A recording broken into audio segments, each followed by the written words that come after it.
કઈ બી વાત હોય બેન, મેઇન વાત જ એ છે કે તમે અને વાચા કઈ રીતે આપો અને લોકોના પ્રશ્નનું નિરાકરણ કઈ રીતે આવે. અગર આવનારા સમયમાં કાલ સવાર ઉઠીને એનડીએ સરકાર બનાવે છે તો અમે વિપક્ષમાં પણ બેસીને એ લોકો સાથે બેસીને અને જે પણ ખોટા નિર્ણયો લેવામાં આવશે તેનો સખ્તપણે વિરોધ કરવાના જ છે.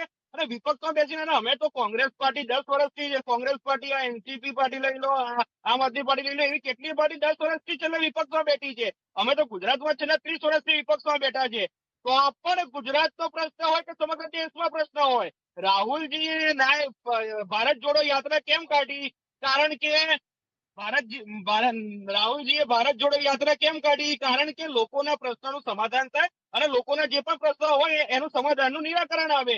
એટલે રાહુલજીએ જે ન્યાય યાત્રા કાઢી તે પદયાત્રાના રૂપમાં કાઢી. કયા ભારતીય જનતા પાર્ટીના નેતાઓએ આવી યાત્રા કાઢી છે? જે રીતે બેને વાત કરી કે નરેન્દ્રભાઈ વિશ્વગુરુ છે, એટલે આ કયા વિશ્વગુરુ? એવી છબી શું કામની કે જે મારા મણિપુરમાં હિંસા થતી હોય, મારા ભાઈઓ બહેનો જયારે એનાથી પીડિત થતા હોય ને આપણા પ્રધાનમંત્રી જે યશસ્વી કહે છે કે ત્યાં ના જતા હોય, એવી છબી શું કામની કે જયારે દેશમાં મારો આ ધરતીનો પુત્ર એવો ખેડૂત દિલ્હીમાં જયારે એને ધરણા પર બેસવું પડે, એવી લોકચાહના શું કામની કે જયારે ભારતીય જનતા પાર્ટીના નેતાઓ સરદાર પટેલ સાહેબ અને મહાત્મા ગાંધીજીનું એક અપમાન મિનિટ કરે છે. હર્ષ, આપને હું